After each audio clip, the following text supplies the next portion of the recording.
Rais wa klabu ya Young Africans Engineer Hersi ameonekana akisikitishwa sana na mwenendo mzima wa klabu ya Young Africans kwa hivi sasa, baada ya kuwa na matokeo hafifu.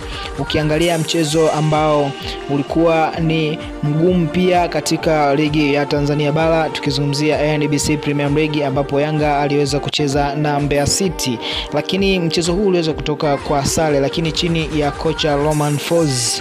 Lakini cha kusikitisha zaidi ni baada ya mchezo wa Yanga ambao ametoka kufungwa goli moja.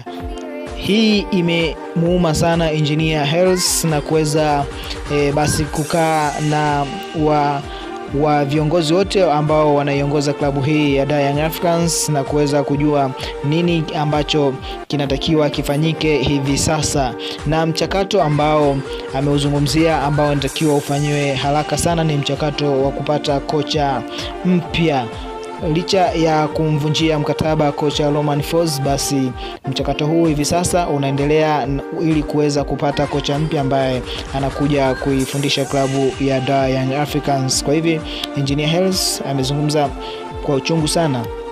Amesema kwa sasa mwenendo wa klabu ya Yanga umekuwa performance yake imeshuka sana kutokana na michezo kadhaa ambayo imeweza kuicheza hivi karibuni chini ya kocha Romain Folz ambaye hivi sasa amevunjiwa mkataba na klabu ya Young Africans.